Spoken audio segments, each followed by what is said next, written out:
আসসালামু আলাইকুম। সবাই কেমন আছেন? আশা করি সবাই ভালো আছেন। আজ আপনাদের জন্য নিয়ে এসেছি গভীর সেই রাত গল্পের ৩ নম্বর পর্ব। আশা করি গল্পটি আপনাদের ভালো লাগবে। তাহলে চলুন শুরু করা যাক। উনার বাড়ি থেকে বেরিয়ে রাস্তায় আসতেই একটা ট্যাক্সি পেয়ে গেলাম। ট্যাক্সিতে উঠে সোজা হসপিটালে চলে এলাম। হসপিটালে এসে দেখি মা, ছোট ভাই বোন দুজন বসে আছে। শরীরের এই অবস্থা নিয়ে জোরে হাঁটতেও পারছি না। কোনো রকম পা টেনে টেনে মায়ের সামনে দাঁড়াতেই মা আমাকে অবাক করে দিয়ে উঠে এসে ঠাস ঠাস করে দুটো থাপ্পড় মেরে দেয়। আমি তো চোখ বড় বড় করে মার দিকে তাকিয়ে আছি। এটা কি হলো? মা আমাকে মারলো, কিন্তু মারলই বা কেন? আমি আবার কি করলাম? এদিকে আমার শরীর আমার সঙ্গ দিচ্ছে না। অনেক কষ্টে এই শরীরটাকে নিয়ে দাঁড়িয়ে আছি আমি। তার উপর মার এমন আচরণ, আমি যেন খেই খুঁজে পাচ্ছি না। মা বলে, তোর কোনো আকল জ্ঞান আছে? কাল রাত 1টা বাজে, কাজ আছে বলে বেরিয়ে গেলি। এত রাতে একটা যুবতী মেয়ের কি কাজ থাকতে পারে বাহিরে? আমাকে একটু বলবি, সারা রাত কোথায় কাটিয়েছিস? ফোনও সুইচ অফ করে রেখেছিস। এতবার ফোন দিলাম, ফোন বন্ধ। কি এমন মহান কাজে গিয়েছিলি বলবি? আমার কি তোর জন্য টেনশন হয় না মনে করিস? একে তো এই দিকের টেনশন, অন্যদিকে তুই আমাকে টেনশন দিয়ে মেরে ফেলবি। রাতের বেলা বাহিরের জগৎ কতটা খারাপ আমি জানি। যদি কিছু হয়ে যেত তোর, তাহলে আমাদের কি হতো একবার ভেবে দেখেছিস? আরও নানান প্রশ্নের মুখোমুখি হতে হলো আমাকে। কিন্তু আমি কোনো কথা বললাম না। সত্যি বলতে আমার কথা বলতে ইচ্ছে করছে না। সারা রাত মাঝে আমাকে নিয়ে টেনশন করেছে, সেটা আমি বেশ বুঝতে পারছি। তবে আমি কোথায় ছিলাম, সারা রাত কি করেছি, কিছুই যে বলতে পারবো না। চোখে দিয়ে টপ টপ করে জল পড়ছে, আর নিজেকে ধরে রাখার মতো অবস্থায় নেই আমি। মাকে শক্ত করে জড়িয়ে ধরে চিৎকার করে কান্না করে দিলাম। আমাকে এমন করে কান্না করতে দেখে মা তো হতভ্রম হয়ে যায়। মা বুঝতে পারছে না আমি এমন করে কান্না করছি কেন। মুহূর্তেই মার রাগ পড়ে গেল। মা আমাকে বুকে জড়িয়ে ধরে বলে, কি হয়েছে মা আমার? তুই এভাবে কাঁদছিস কেন? আমাকে বল। আমি কিছু না বলে অনেকক্ষণ কান্না করলাম। মনে হচ্ছে মনের কষ্টটা একটু হলেও হালকা হয়েছে, কিন্তু আমাকে কেমন যেন অপরাধবোধ ঘিরে ধরেছে। এমন মনে হচ্ছে আমি জেনে শুনে পাপ করেছি। একটা রাতের মধ্যেই সব কেমন যেন পাল্টে গেল। আমি মাকে ছেড়ে দিয়ে বললাম, তোমরা বসো, আমি ডাক্তারের সাথে কথা বলে আসি। মা বলে, হ্যাঁ রে মা, টাকা জোগাড় করতে পেরেছিস? আমি বললাম, হুম। মা বলে, এতগুলো টাকা কোথায় পেলি? আমি বললাম, কোথায় পেয়েছি সেটা পরে বলছি, আগে টাকাটা জমা দিয়ে আসি। এই বলে ডাক্তারের কেবিনের উদ্দেশ্যে চলতে শুরু করলাম। কিন্তু আমার চলার ধরন দেখে মা বেশ অবাক হয়। মা আবার আমাকে থামিয়ে দিয়ে বলে, রোদেলা, তোর পায়ে কি হয়েছে? তুই এভাবে হাঁটছিস কেন মা? মায়ের কথা শুনে মনে মনে ঘাবড়ে গেলাম, ধরা না পড়ে যাই। আমি বললাম, আসলে টাকা নিয়ে তাড়াতাড়ি আসার সময় পা মচকে রাস্তায় পড়ে যাই। পায়ে কিছু না হলেও কোমরে ব্যথা পেয়েছি, তাই হাঁটতে একটু সমস্যা হচ্ছে। এই বলে ডাক্তারের চেম্বারে চলে এলাম। আমি ডাক্তারের কাছে গিয়ে টাকাটা জমা দিয়ে দিলাম। ঘণ্টাখানেক পর অপারেশন শুরু হলো। প্রায় 3 ঘন্টা প্রচেষ্টার পর বাবার অপারেশন শেষ হলো। ডাক্তার জানালো এখন বিপদমুক্ত, তবে জ্ঞান ফিরতে কিছুটা সময় লাগবে। ডাক্তারের কথা শুনে মনে মনে স্বস্তির নিঃশ্বাস ফেললাম। যাক, এই যাত্রায় বাবাকে বাঁচাতে পারলাম। নিজের সর্বোচ্চ হারিয়েও মুখে এখন জয়ের হাসি। অন্তত মাথার উপরের ছায়াটা তো আছে। এদিকে বাবাকে নিয়ে ব্যস্ত থাকার কারণে আমি ভুলে গিয়েছিলাম যে আমাকে ডাক্তারের কাছে যেতে হতো। হসপিটালের ডাক্তার দেখালে সমস্যা হবে যদি মা কিছু জেনে যায়। তাই আমি খাবার আনার নাম দিয়ে বেরিয়ে গেলাম। হসপিটাল থেকে কিছুটা দূরে একটা ছোটোখাটো ডাক্তারের দোকান আছে, মানে ফার্মেসি। সেখানে ডাক্তারও বসে। আমি গিয়ে আমার সমস্যার কথা বললাম, যদিও কথাগুলো বলতে আমার বিবেকে বাধছে। আসলে কাল রাতে স্যারের সাথে শারীরিক সম্পর্ক হয়েছে আমার। যদি কিছু হয়ে যায়, উনি তো কোনো সেফটি ইউজ করেনি, তাই এখন ডাক্তারের কাছে আসা। ডাক্তার আমাকে পিল দিয়ে বলে, এখান থেকে দুটো খেয়ে নিন, তাহলে আর কোনো সমস্যা হবে না। আসলে আমি এসব সম্বন্ধে কিছুই জানি না। জিজ্ঞেস করলাম, এগুলো কি সবসময় খেতে হয়? ডাক্তার বলে স্বামীর সাথে নিয়মিত সঙ্গম করলে প্রতিদিনই খেতে হবে। যদি বাচ্চা নিতে না চান তাহলে। আমি বললাম, বুঝেছি। আচ্ছা, এই লাল ট্যাবলেটগুলো কি? ডাক্তার বলে সাদা ট্যাবলেটগুলো মূলত বাচ্চা না হওয়ার জন্য খায়, আর লাল ট্যাবলেটগুলো পিরিয়ড হওয়ার জন্য খায়। এই যে এখানটায় টিক চিহ্ন দেখছেন, এখান থেকে খাওয়া শুরু করবেন প্রতি রাতে একটা। এটা এভাবে রাউন্ড রাউন্ড করে প্রতিটা ওষুধ খুলবেন। তবে সাবধান, উল্টোপাল্টা ওষুধ খুলবেন না, তাহলে কিন্তু হিতে বিপরীত হবে। আশা করি বুঝতে পেরেছেন। আমি বললাম, তারপর আর কিছু ব্যথার ওষুধ নিয়ে বেরিয়ে এলাম। পাশে ছোট এক স্টল থেকে মিনারেল ওয়াটার কিনে ওষুধগুলো পরপর খুলে খেয়ে নিলাম। এখন একটু শরীর বিশ্রাম চাইছে।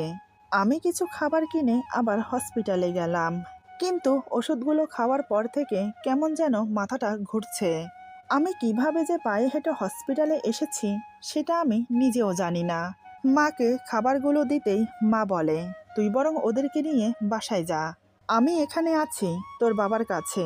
এখানে ওদের থাকতে খুব অসুবিধা হচ্ছে, আর তোরও শরীর ভালো না, একটু বিশ্রাম নিলে ঠিক হয়ে যাবে। সত্যি আমি মনে মনে এটাই চেয়েছিলাম। মা বলাতে আমি আর আপত্তি করলাম না। ভাই বোনদেরকে নিয়ে বাসায় চলে এলাম। বাসায় এসে ওরা ওদের রুমে চলে গেল, আমি আমার রুমে চলে এলাম। রুমে এসে দরজা লাগিয়ে বিছানায় চিত হয়ে শুয়ে পড়লাম।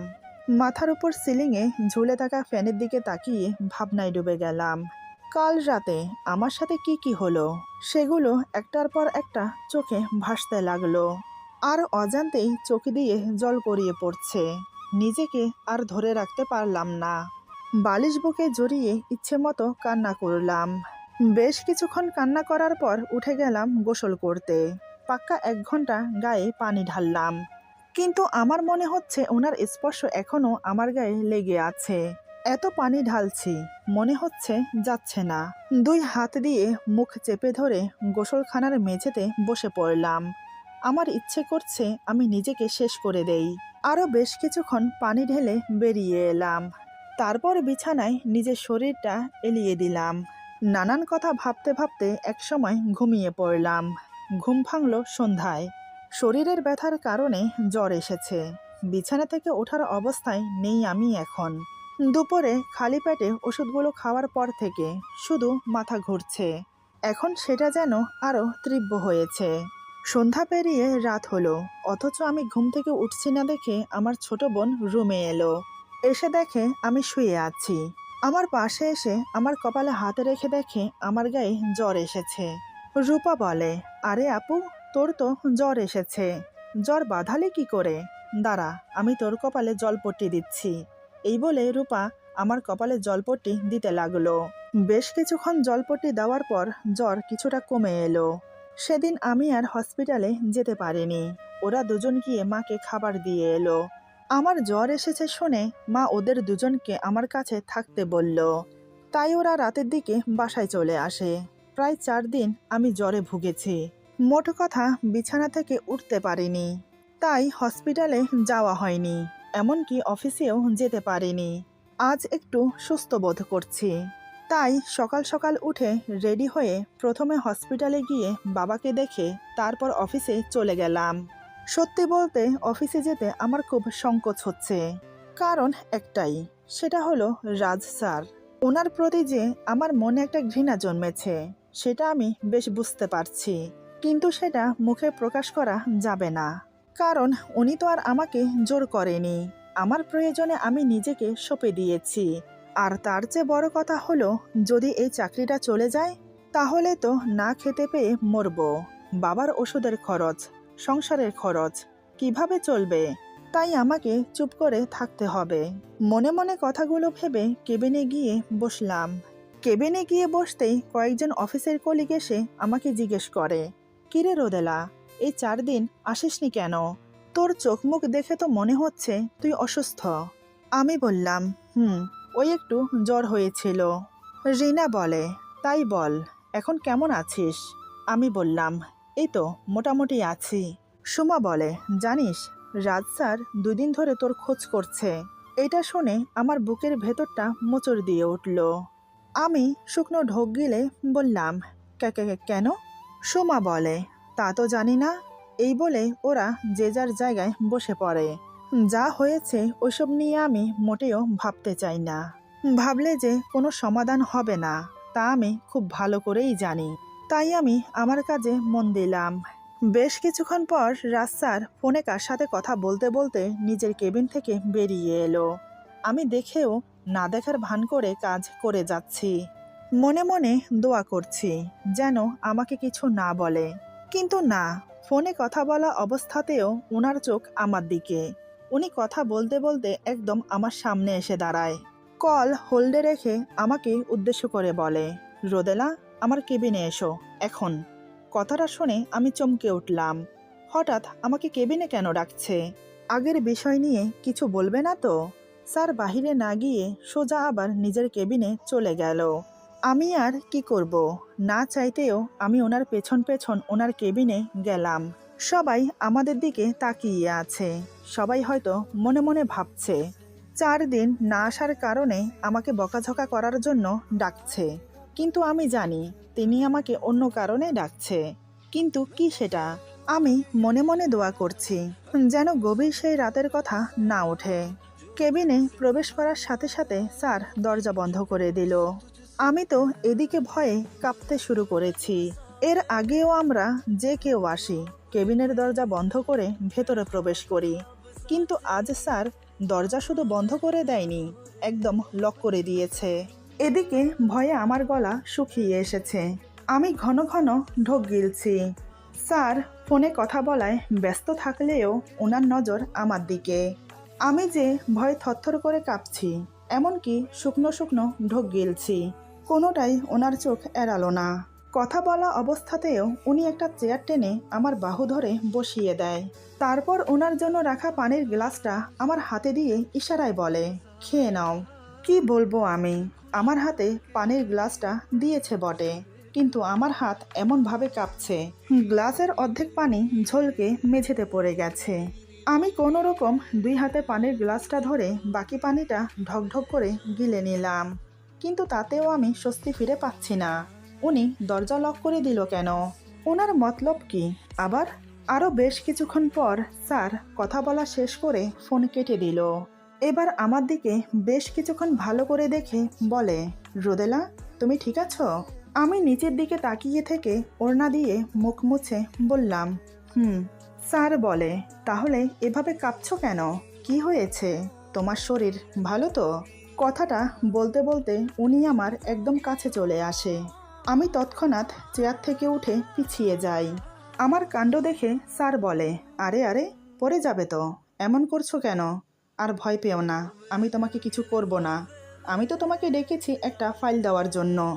আমি বললাম, ফাইলটা দিন, আমি চলে যাই। স্যার বেশ বুঝতে পারল আমি মোটেও স্বাভাবিক নেই। তাই উনি কথা না বাড়িয়ে ফাইলটা আমার হাতে দিয়ে বলে, এই ফাইলটা আজকের দিনের অংশে শেষ করো, সন্ধ্যায় এটা চাই আমার। এবার তুমি আসতে পারো। ফাইলটা নিয়ে আমি এক প্রকার ছুটে বেরিয়ে এলাম রুম থেকে বেরিয়ে হাঁপ ছেড়ে বাঁচলাম।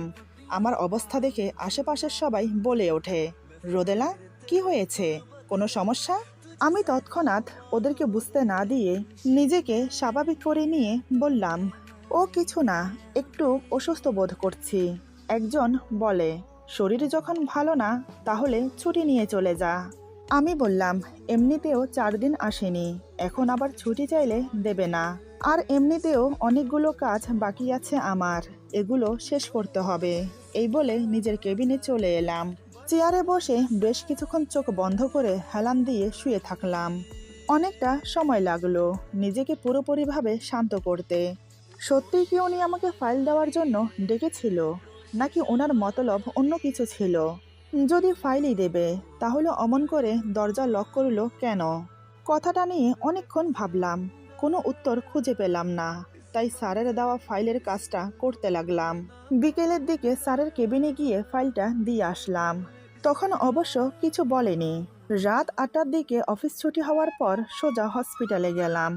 আমি অসুস্থ থাকার কারণে কয়দিন মা ছিল বাবার কাছে। এখন যখন একটু সুস্থ বোধ করছি তাই মাকে বাসায় পাঠিয়ে দিলাম। বাবাকে এখন বেডে দেওয়া হয়েছে, তবে কথা বলা একদম নিষেধ। তাই ইশারাতে যা বলার বলে। এভাবেই 2 সপ্তাহ কেটে গেল। নিয়মিত অফিসে যাচ্ছি, আবার হসপিটালে বাবাকেও দেখতে যাচ্ছি। একদিন মা থাকে তো অন্যদিন আমি থাকি। ছোট ভাই বোন দুজনের স্কুল আছে, তাই ওদেরকে তেমন একটা হসপিটালে আসতে দেয় না। অন্যদিকে স্যার ওই দিনের রাতের ব্যাপারে কিছু বলেনি, বা টাকাটা দিয়ে আমি কি করেছি সেটাও জানতে চাইনি। উনি এমন বিহেভ করে মনে হয় ওনার আমার মাঝে কিছুই হয়নি। যাই হোক, আমি আর যা হয়েছে তা নিয়ে ভাবা ছেড়ে দিয়েছি, কারণ ভেবে তো কিছু করার নেই। যা হারিয়েছি তা তো আর ফিরে পাবো না, সবই আমার নিয়তি। তাই আমি কাউকে দোষও দিতে পারি না। বাবা অনেকটা সুস্থ হয়েছে, আজ বাবাকে হসপিটাল থেকে ছাড়বে। তাই আমি আজ একটু অফিস থেকে তাড়াতাড়ি ছুটি নিয়ে সন্ধ্যা 6টার দিকে হসপিটালে গেলাম। বাকি টাকাটা দিয়ে সব কিছু বুঝে নিয়ে বাবাকে নিয়ে বাসায় ফিরতে ফিরতে রাত 9টা বেজে গেল। এরই মধ্যে বাবা মা কেউই জানতে পারলো না অপারেশনে কত টাকা খরচ হয়েছে। সবাই জানে 1 লক্ষ টাকা খরচ হয়েছে। মা জানতে চেয়েছিল। আমি বললাম অফিসের বস থেকে নিয়েছি লোন হিসেবে, প্রত্যেক মাসে মাসে দিয়ে দিতে হবে। সবটাই আমি ম্যানেজ করে নিয়েছি। বাবা সম্পূর্ণ বেড রেস্ট। 2-1 মাস কোনো কাজই করতে পারবে না বাবা, তাই সংসারের পুরো দায়িত্ব আমার কাঁধে। এভাবে পুরো 1 মাস কেটে গেল। আমি তো ভেবেই নিয়েছি সামনে আর কোনো সমস্যা হবে না, কিন্তু আমার ধারণা সম্পূর্ণ ভুল করে দিয়ে একদিন সন্ধ্যার দিকে স্যার আমাকে কেবিনে ডাকলো। আমি ভাবলাম হয়তো কোনো কাজের জন্য ডাকছে। গেলাম স্যারের কেবিনে। সত্যি কথা বলতে যতই আমি ভুলে থাকতে চাই, ভুলে থাকা কি যায়? স্যারকে দেখলেই আমার সেই রাতের কথা মনে পড়ে। যাই হোক, দরজার কাছে দাঁড়িয়ে বললাম, স্যার ভেতরে আসবো? স্যার বলে, অবশ্যই ভেতরে আসো। আমি ভেতরে প্রবেশ করে স্যারের সামনে গিয়ে দাঁড়ালাম। স্যার আমাকে চেয়ার দেখিয়ে দিয়ে বলে, বসো। তারপর একটা মোটা খাম আমার সামনে এগিয়ে দিয়ে বলে, তোমার স্যালারি।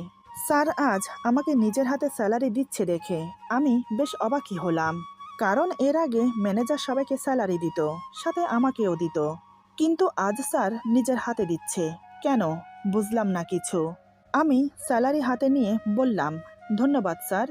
স্যার বলে, এখানে তোমার পুরো স্যালারি আছে। এটা শুনে আমি আরও অবাক হলাম, কারণ স্যারের সাথে আমার কথা হয়েছে প্রত্যেক মাসে আমার স্যালারি থেকে 20,000 করে কেটে রাখবে।